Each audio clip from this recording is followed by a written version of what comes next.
This is Dropping Hints. I'm Alex. I'm Silas. In this podcast, you'll catch a glimpse of our everyday conversations.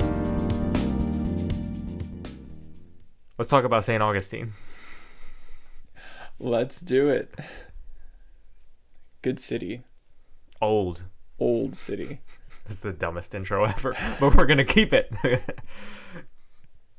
Why do you want to talk about St. Augustine? We want to talk about St. Augustine because we've been there a few times, and there's just some fun little stories that have happened, and it's a really neat city, but other than that, there's just other kind of random weird things that have happened to us there, some more than others.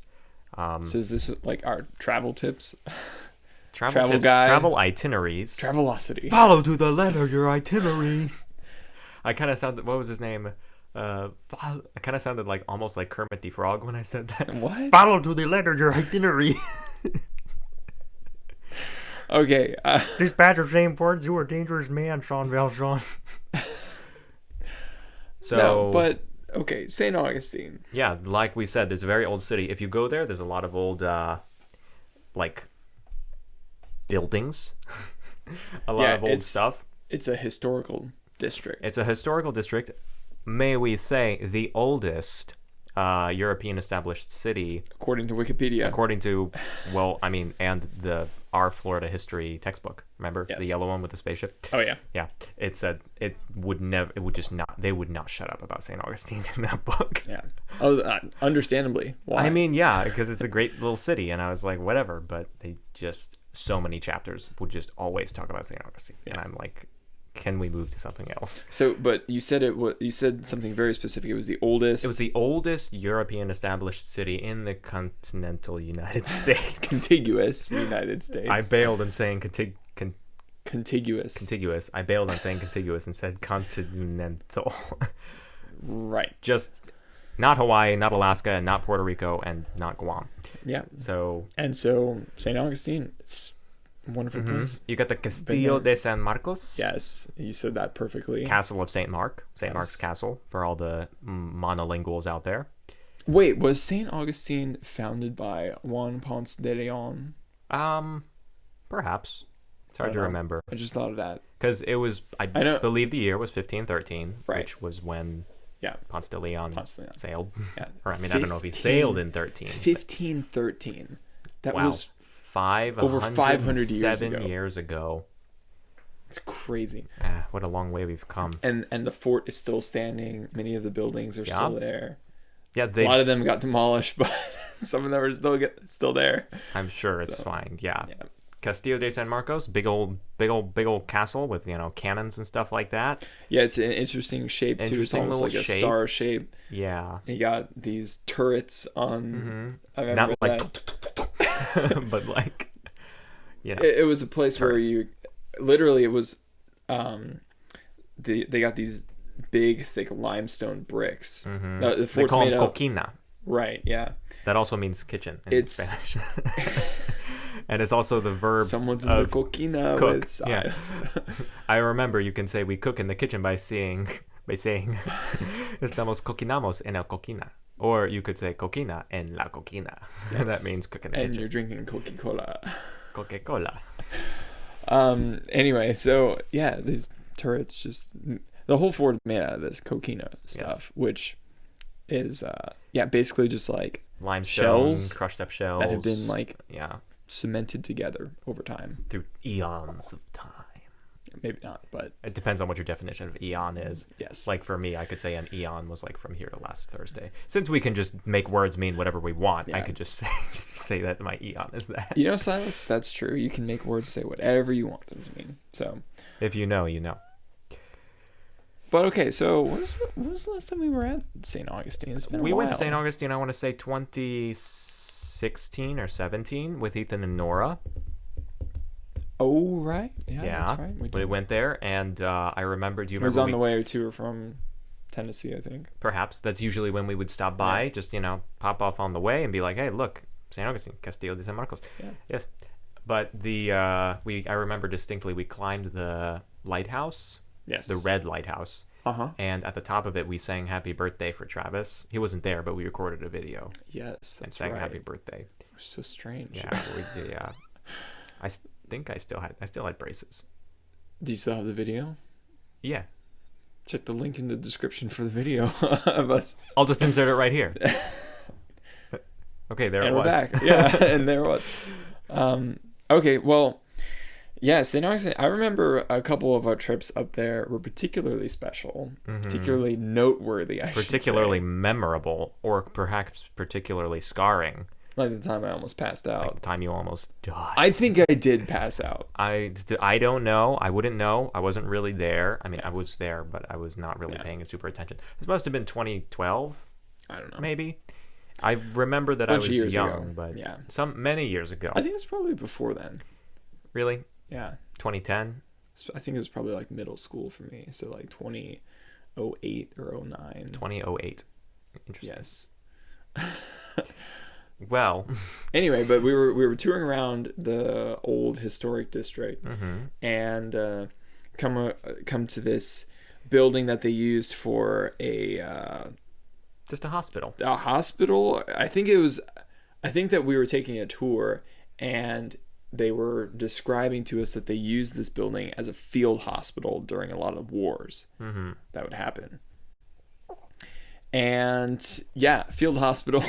Wartime, particularly they were referencing going. The 1800s kind of era. Yeah, the 1800s healthcare was pretty top savage. Basically, okay, so all I remember is we go into this little room. It's about the size of this room here. It's a very claustrophobic room. There's a lot of us in there. Yeah, because it's a big tour. This is before COVID. So there's maybe a dozen or half. Yeah.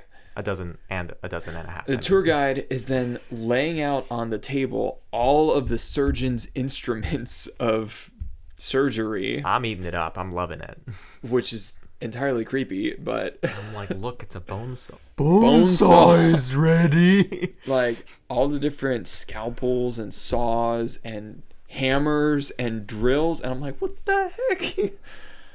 I'm like soaking this in, and I'm like, this is pretty gory, pretty graphic. And I remember the one thing that did it was, I don't know if this is too graphic to share. No, it's really not. Okay. Truly. Let's say you had an infected finger, okay, or something. Right, or something like you got, like you gangrene. Someone was shooting at you and like you caught a bullet just across the tip of your finger, and it obviously if you get shot with an 19th century musket, your finger's gonna be pretty messed up.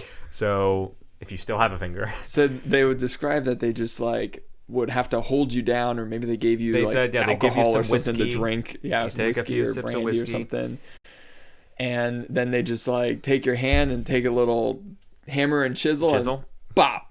Her exact wording was, he would take you, give you a sip of whiskey, put your hand on the chopping block, take this instrument, give it a good smack, dip it in some wax, and then send you on your way. Yeah. So when she described this, or he, I don't remember who it was. It was a lady.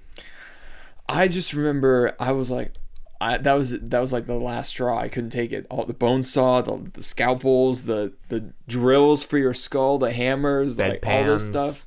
I was just like, I can't take this anymore.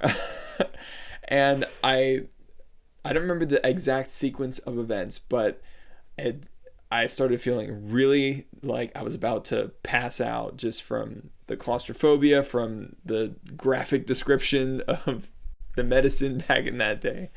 And so I had to go outside, and I remember like sitting down on this bench and then just like blacking out. And I couldn't see. I don't remember anything that happened out there, except I went out there and sat down, and that was the end. And then next thing I knew, you guys, we met up. I don't know if I went back in or if someone came out, but it was like, I don't remember you coming back. Yeah, I don't think I came back in. Why would I? We went, I don't know if you at that point you had already talked about the medicine. Yeah. And like how they would like take the medicine. After that, I think I went to get gelato. Gelato. Pretty sure I was just like so traumatized by that I was like, I need ice cream. Yeah, ice cream. That'll solve all my problems. And it did. I was fine after that. That's the other thing. Literally just the claustrophobia and The everything. gelato place was really good. They would Yeah. give out free samples, and they had a lot of like really nice fruity flavors, pineapple, coconut. Why are I you would talking guess like that? Pina colada.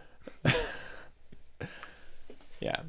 But yeah, so those are some fun things. The other thing that we toured the jail up there, the prison. Yes, the old prison. The old prison. Now this was a prison that they used in like the It would have think been the in 18th. the It would have been the 20th century 19th somewhere. and 20th century that they used it. I think it was like 1920s, 1930s, and even the 40s that they used Yeah, this. I remember him saying when they retired it. I don't remember what the year was, but I remember thinking like, "Oh, that's kind of recent." Like the fact It's that it probably was like like in like the 60s 50s or or 60s or something, something yeah. like that.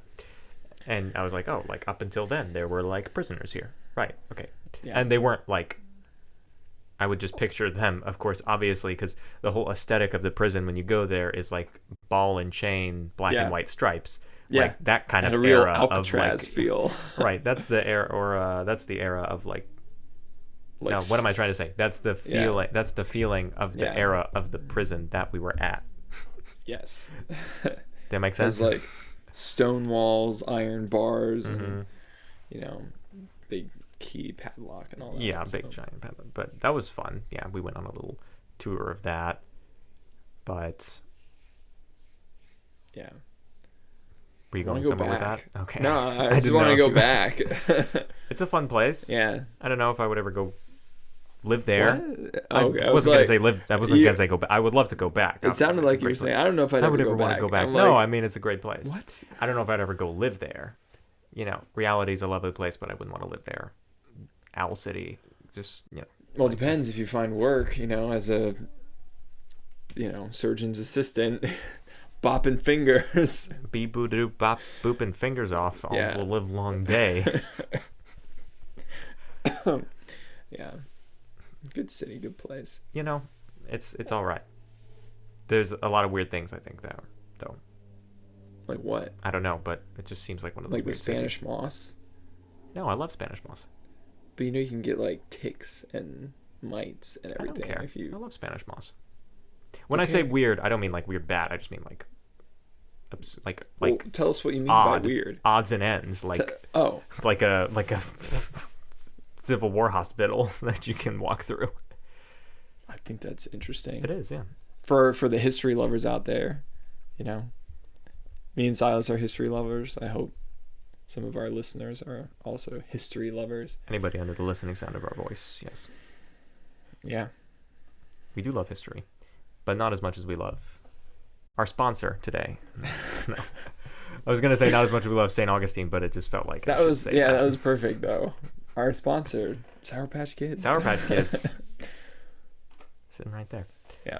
No, yeah, St. Augustine. It was a fun time. We really just wanted to tell a story about him, like, having an episode. Yeah, I can't say to this day I'm still very squeamish when it comes to anything, like any of those medical related things. Blood. Could you watch Gore. a movie like Hacksaw Ridge? That is pretty close to the Limit? actually that probably would be where I draw the line and draw the limit. Is like, Have you have seen it? Yes. Right? Okay. I've seen it a few times. You just keep torturing yourself. Yes. But the only reason why I can sit through a movie like that is because I know things like this actually because happen. of its historical value. It's not just someone's fictional. They Right. make it up and they're trying to just like gross shock people you out. and gross you out. It's It's like no, people it's actually with a purpose. Yeah, so I watched that film and films like it with the intent of this actually happened. This happened. And I like, it fills me with a great appreciation that I'm not in that position. Yeah. And I have a lot of respect for people who do go into We're those. in that position and we're are in that yes. position. And so I'm just like, wow, that's intense. But yeah, like blood, gore, like I'm sorry. Just trying to be myself here. Share, be transparent. Yeah, but they don't want to hear it. Yeah. So yeah, but still kind of squeamish. Are you squeamish? Nope. Yeah, I didn't think so. I mean, not in Just anything stone that I have. cold.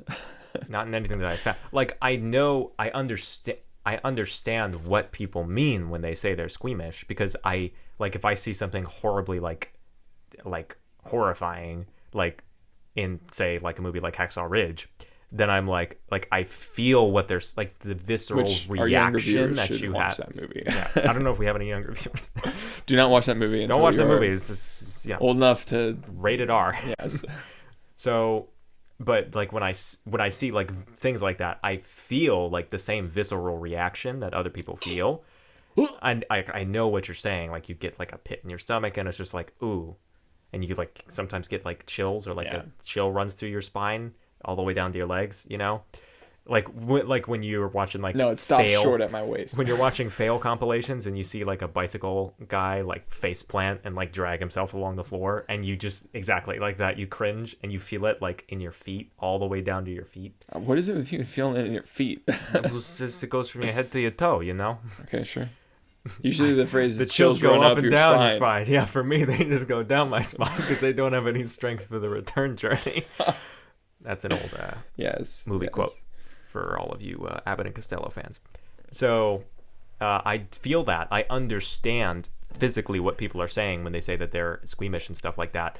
And I understand if I was like already not feeling well, or especially too, if it was combined, if I was in maybe a real life situation where I was also like had like the scent of something to deal with, that would probably also do it for me, because scents are like obviously like I'm like, if I smell something, it's like I mean, like I can't, like my body will physically have a reaction to it, obviously.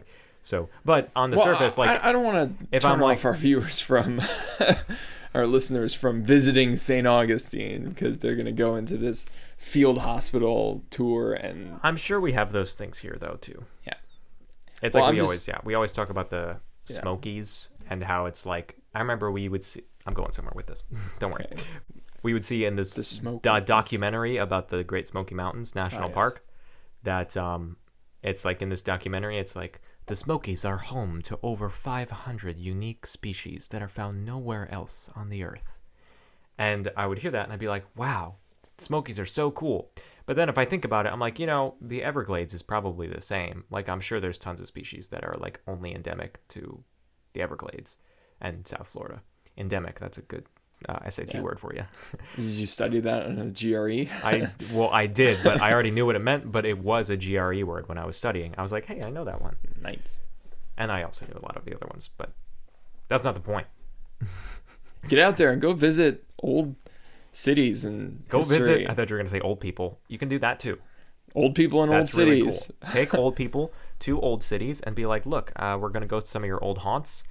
Maybe not quite old because they're... Old haunts. I don't think that's the term to use in this regard. What does it mean? I don't know. I just thought it had like a negative connotation. I thought old haunt just meant like your hangout place. Okay. I mean, of course, I'm getting that word from like media from the 1960s, so it maybe has evolved in the last 80 years. I don't know. I think people are just confused right now. Aren't we all?